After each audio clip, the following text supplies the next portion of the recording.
Hey YouTube, what's up? It's me, Poke, back with another video, and today I'm going to be bringing you an Arraxor guide. So this will be my method of doing it, probably very similar to others, but just keep in mind that it may or may not be the best method that I'm doing, and you can definitely speed up kills doing other things, I'm sure. So, first off, for my inventory, I bring my ecto file, which you get from Ghosts Ahoy. So if you haven't done Ghosts Ahoy, you should definitely do that if you're going to actually start doing Arraxor. But if you have like the required stats and everything, I'd assume you'd have done Ghosts Ahoy. Then I have a Supreme Overload. That can be an overload per renewal. I just bring 3 dose because usually your kills aren't longer than 15 minutes. Anti-poison adrenaline. Super restores. You can probably just bring 2. I don't even need 3. And then Seared Almond Brews. I bring 10. And then the rest Shark, and my yak full of Shark. Then I bring a Vigor Switch and a Banus War Shield. I bring the Vigor Switch because I got the Asylum Surgeon's Ring now. But yeah, anyways, for the gear, let's see, just so you can see it better. Okay, so for the gear, I'm wearing full Sirenic, and I have dual Ascensions, Armadyl Gloves because I'm cheap, and then the Glaven Boots, and the Takar Kalzil. I don't use a Amulet of Souls here because I have too many degrading items already. Then I have a Sign of Item Protection right now, just because my Sign of Life is on cooldown and I need to protect 5 items. So anyways, yeah, that's the gear. For stats, I'd recommend... Okay, so ranging it is the easiest, which is the method I'm going to show here. It's the easiest. I got my record with melee, which I just got today, is like 5 minutes and 58 seconds or something.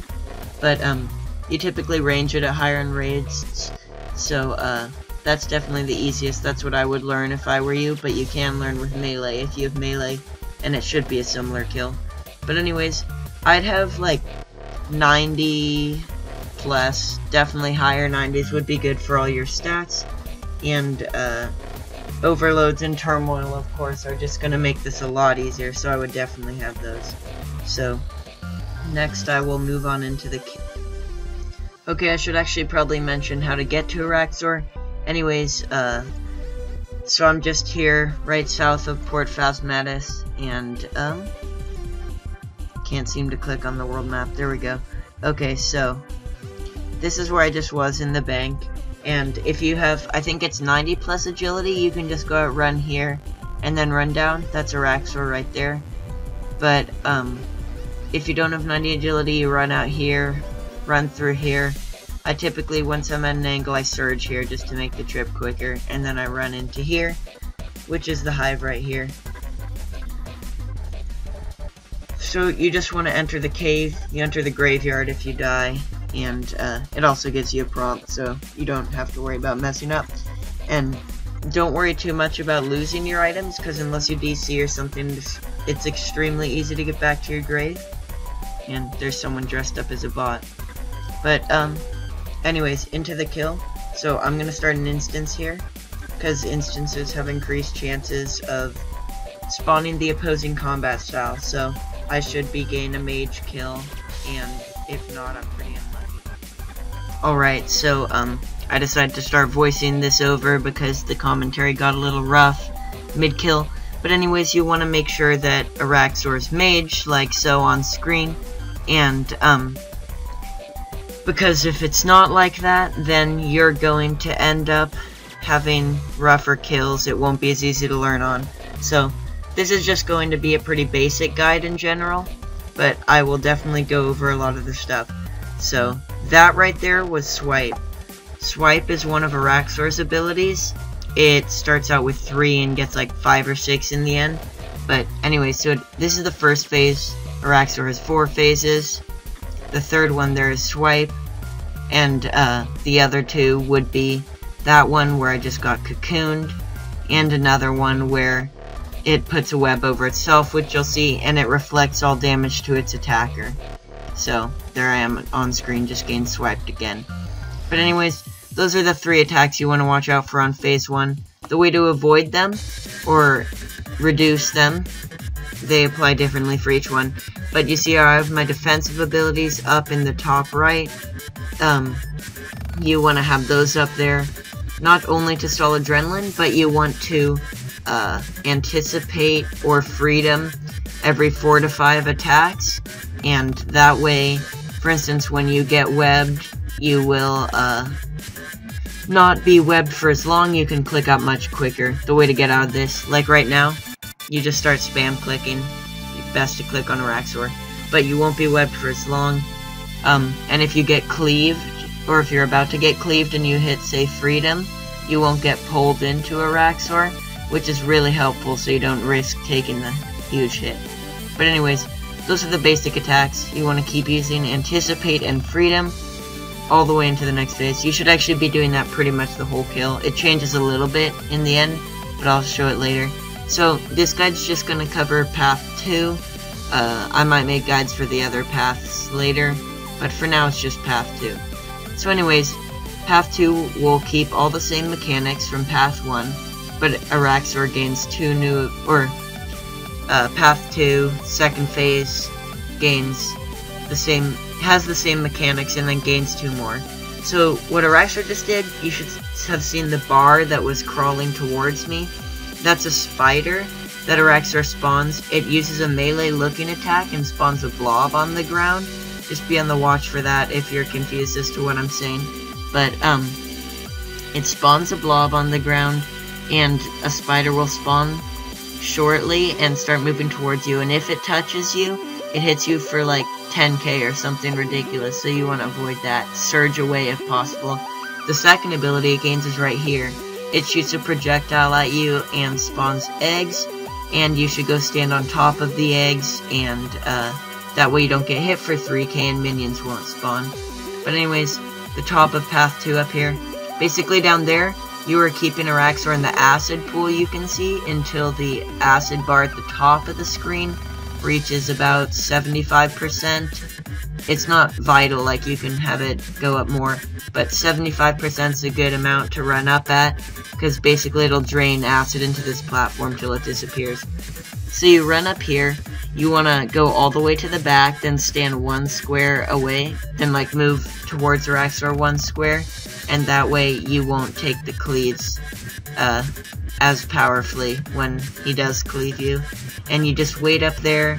If you've put enough acid into it, it should just end up breaking the platform. And then you move into Phase 3. So once again, keeping all the mechanics, it has the exact same abilities here. In this case, every now and then Arraxor will plunge the area into darkness, it says, and you can walk on to the light if you want to. This becomes vital at higher enrageds, which are basically, every time you kill Arraxor, it becomes more enraged, so that it gets harder and harder to kill because the damage it deals.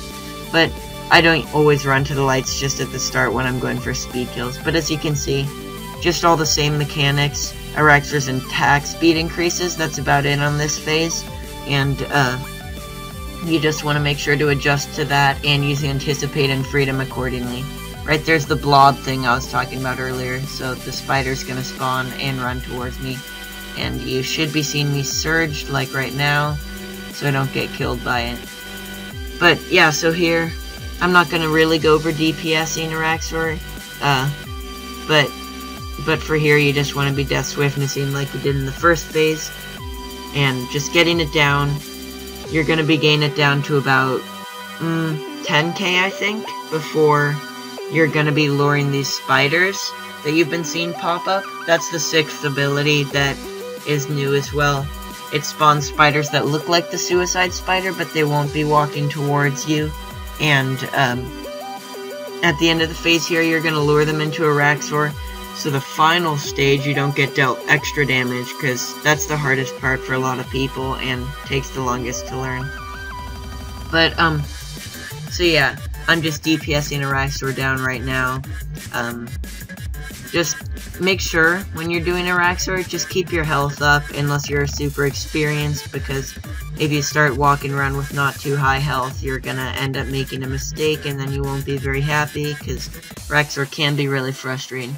Anyways, right now on screen I'm luring the spiders like I was just mentioning, It makes Arraxor gain 5k health and a little bit of Enraged, but that's just till the end of this phase, so that's not to worry about at all. And, yeah, so on webs like these, which I didn't mention this before, you want to pull out your Shield and Resonance if you were in the middle of attacking it, and if you weren't already attacking it, I'd advise using an ability, then switching to your Shield and Resonancing. This can take a bit of practice, but the heals can really help in the long run. And Cleaves can also hurt your Yak, which I should mention, because you should be keeping an eye on your Yak's health. Alright, so, the end of this phase, Arraxor will spawn a cutscene like so, and, it will be a much longer cutscene if you're just doing your first 3 kills or something like that. But anyways, you want to make sure you have all your food, stall your adrenaline, and this phase is where it gets a little bit tricky. So, Arraxor is gonna start shooting out 2 different attacks. That's the ranged projectile, the gray one, and then the green one is Mage. And these projectiles are actually heavily damaging. Normally you were just dealing with Arraxor hitting you with Mage if you were ranging, but now in this case you're gonna have to be prayer switching. So usually Arraxor shoots 2 of each projectile before switching into the projectile of the next choice. So like, it'll shoot 2 range, then 2 mage, and you just want to keep prayer switching, don't get hurt too much. I have my ability bar set to normal, then I have E and Q to switch prayer, so I make it easier. It's harder if you don't have it on your ability bar, at least for me. But Arraxor keeps doing the same abilities it's had up until before, and then it gets enraged at 50k HP, and that is right when you want to have built up to a Death Swiftness. You want to full adrenaline at 50k HP, use Death Swiftness, then you want to start building up to 100% adrenaline, which you'll see me doing right here, making sure I don't knock Arraxor below 25k. So, right then, Arraxor was about 26k HP, and that's when it releases this acidic wave, it's called, that you can see bouncing around. So I'm trying to finish off Arraxor as quick as possible. So right there, the wave didn't hit me, but basically you want to use Unload right before you get... Sorry, my bad. You want to use Unload right at 25k HP, and that way you will likely not even get hit by the wave, and if you do get hit by the wave, it's not a huge deal. You just get hit once, then walk 1 square away, and it'll start bouncing around, and you just finish off Arraxor. But that's the whole kill. I hope this guide helped, and I just finished a Reaper task there as well. There wasn't a ton of instances of stuff, but feel free to ask questions, even though there probably isn't many people watching this, but feel free to ask questions, I will answer them. This guide wasn't very in-depth, but I might make more in-depth DPS guides on Arraxor or something later on. But anyway, there's the loot. Onyx Bolt's E in this case, which is actually a pretty good drop. That's about 2 mil right there. But on the topic of money and that kind of thing, Arraxor can be a tedious and expensive boss to learn, but once you learn it, it's very profitable. I believe it's like 8 mil an hour or something if you have average luck. I've had pretty bad luck. I've made 1 stick and I have like 160 kills now, but I've heard a lot of people making sticks in about 100. But just approach it with a positive attitude and be ready to learn, and just try to follow a guide. If you didn't get everything you needed out of this guide, then I'm sorry, and you could try to get more out of another guide. But I hope you all enjoyed the video and found it somewhat helpful, and feel free to like, share, and subscribe if it helped you, and have a nice day, everyone.